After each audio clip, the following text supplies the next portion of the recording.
Maybe your team is doing bad. Maybe you just watched this guy drop 70 points on your defense. Maybe after 12 years of suffering, your love of football finally returned for 4 snaps just to see your only hopes and dreams of making the Super Bowl out for the season and leave you with the worst quarterback in the... Regardless of what your story is, we could all use a little positivity and a good story to root for. So, let's look at some of the players who are on the rise 3 weeks into the 2023 NFL season. On August 24th, the Cardinals made a surprising move to trade a 5th-round pick for 28-year-old 2017 4th-round draft pick Joshua Dobbs and a 7th-round pick. This was a pretty surprising move considering that Dobbs had only started 2 games and had played in 8, amassing only 85 regular season passing attempts, 2 touchdowns, and 3 interceptions in 7 NFL seasons. At the time, the Cardinals were considered the worst roster in the NFL, and they still very well might be, although the Bears are definitely making a difficult argument. Dobbs has come in so far and not only played valiantly, but he's actually been really good. Although his traditional stats look pretty pedestrian with 549 yards and 2 touchdowns in 3 games, the advanced stats help explain why the Cardinals have been a much more difficult team to beat than expected. Dobbs has an expected completion rate of 64.1, but has an actual completion percentage of 72. This difference actually provides him with the 2nd best completion percentage over expected in the NFL, right behind Justin Herbert. Dobbs has a 12.9 DVOA, meaning that he played about 13% better than the average quarterback would in his position. This DVOA is good for 10th in the league. He also has a defense-adjusted yards above replacement, or DR, of 130 yards, which is 12th in the league. 76.8% of Dobbs' throws are charted as on target, which is 13th best in the league, and he is the 7th lowest bad throw percentage, with only 11% of his throws being charted as poor. But this is no dink and dunk quarterback either, as Dobbs has put on this performance while also having the 2nd highest aggressiveness percentage in the league, which is a metric that tracks the amount of passing attempts a quarterback makes into tight coverage, with tight coverage being defined as when a defender is within 1 yard or less of the receiver at the time the ball arrives. 20.7% of Dobbs' throws are considered aggressive pass attempts. After beating a red-hot, undefeated Cowboys in Week 3, Dobbs is a player on the rise.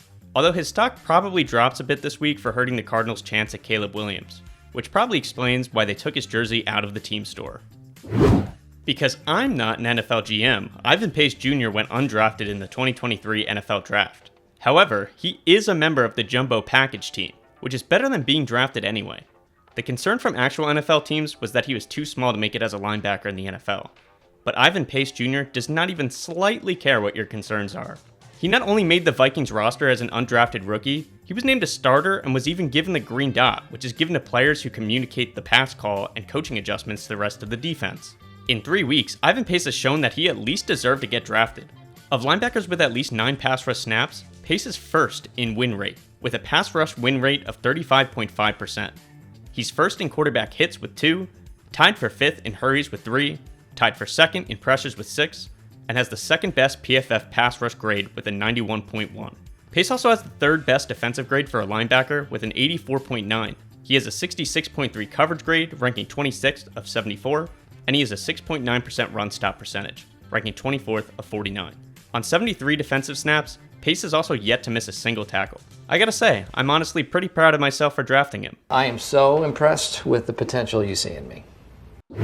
Alex Highsmith has got to be one of the most criminally underrated players in the NFL, but this season he's making sure you know his name by dominating in every phase of the game.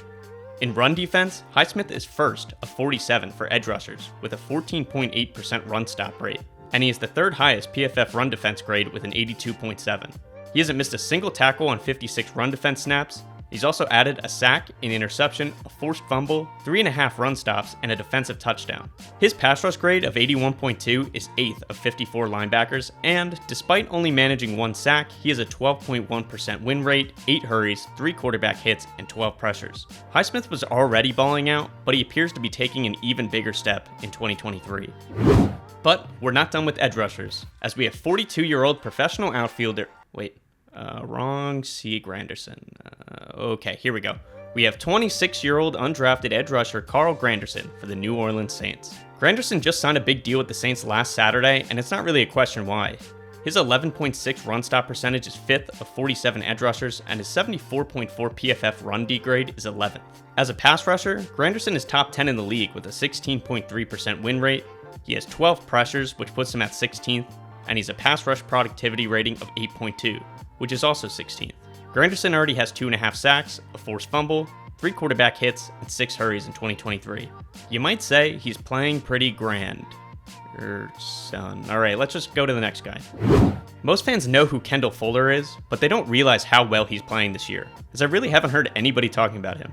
On 120 coverage snaps, Kendall Fuller has only allowed a 14.6 passer rating against him. This is first in the league of cornerbacks with 76 plus coverage snaps. He's only allowed 5 receptions for 26 yards on 12 targets, which is a reception percentage of 41.7, putting him at 4th best. He's second in forced incompletion rate, forcing an incompletion on 33% of his targets, and his PFF coverage grade of 89.8 is second in the league. As of these 3 weeks, Fuller has only allowed a reception once every 22 coverage snaps, which is 5th. Maybe, with a performance like this, announcers will take notice and stop daydreaming about Kendall Jenner every time they hear his name. Fuller's all over this. Keep saying Jenner. I don't know why she's on my mind right now. Okay, I know Aidan Hutchinson's not an underrated player, but we've already passed the point where the average viewer retention plummets, so that means if you're still watching, you either like me enough or you like football enough to stick around and listen to me talk about Aidan Hutchinson. You football degenerate, you. Out of 54 qualifiers with 65 plus pass rushing snaps, Aidan Hutchinson ranks first in the NFL in pressures with 19. His 87.9 PFF pass rushing grade is good for 6th in the league, and his win rate of 21% is 8th. 2 weeks into the season, he already has 2 sacks and a forced fumble, and he's moving himself into potentially elite territory instead of just very good territory. Both of Hutchinson's sacks came in week 3, rated 28.9% win rate, and 6 pressures. Okay, so we've got some of the big ones out of the way, but there's a couple guys I want to talk about, but I have a little bit less to say, so let's do kind of a speed round. Tank Dell has a 143.2 quarterback rating when he's targeted. He has a 33.5% DVOA, which is 3rd of 41 qualifiers. He's a 77 DR, which is 8th of 41. Dell's 2.61 yards per route run is also 9th in the league. Although his first game started really slow, his total going to week 4 is 15 receptions for 251 yards and 2 touchdowns. Most recently dropping a 5 reception, 145 yard, 1 touchdown performance in a win against the Jags. You thought I'd forget about the old Mormon monster, did ya? I could never forget my final fantasy round draft pick. Yeah, you heard that right. I drafted him in my fantasy football league. Now you probably think I somewhat know what I'm talking about, and you'd be kind of right. The Pookster's 34.7% target share is 2nd in the league. His 42 targets are 1st in the league, his 2.68 yards per route run are 8th in the league, and his 72% catch percentage is 12th. His fantasy points per game are number 1 in my heart.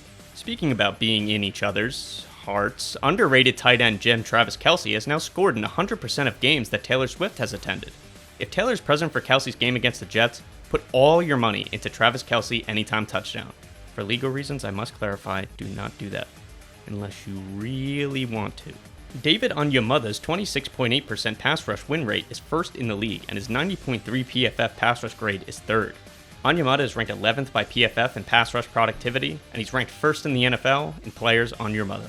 Michael Carter II, not Michael Carter Jr., has only been targeted 8 times on 90 coverage snaps and has allowed 4 receptions for 27 yards. He's only getting targeted at a rate of about once per every 11 snaps, which is 5th in the NFL, and he's only allowed a reception once every 22 snaps, which is also 5th.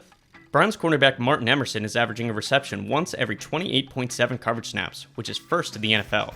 On 90 coverage snaps, he's only allowed 3 receptions on 12 targets, giving him a 95% reception rate, which is 1st in the NFL. Emerson's passer rating against him is 39.9, which is 5th best in the league. On 114 pass blocking snaps, Zach Tom has only allowed 2 quarterback pressures and 2 quarterback hurries, giving him a pass blocking efficiency rating of 99.1. But Isaiah Wynn of the Miami Dolphins will do you one better. Wynn has played 109 pass blocking snaps for the Dolphins and is yet to allow a single QB hit, pressure, or sack, giving him an 100 pass blocking efficiency rating. But rookie 6th rounder Jarrett Patterson will do you one worse, as he's played 147 pass blocking snaps and has allowed 1 quarterback hit, 3 quarterback pressures, and 2 QB hits. This sounds like a lot, but his 98.9% pass block efficiency rating is actually 19th best in the league, given that his 147 pass blocking snaps is 9th highest. Last but not least, we have the only good thing going on for the Bears. Jaylon Johnson, whose 84.1 PFF grade places him at 3rd best going into week 4. On 12 targets, he's only allowed 5 receptions for 73 yards.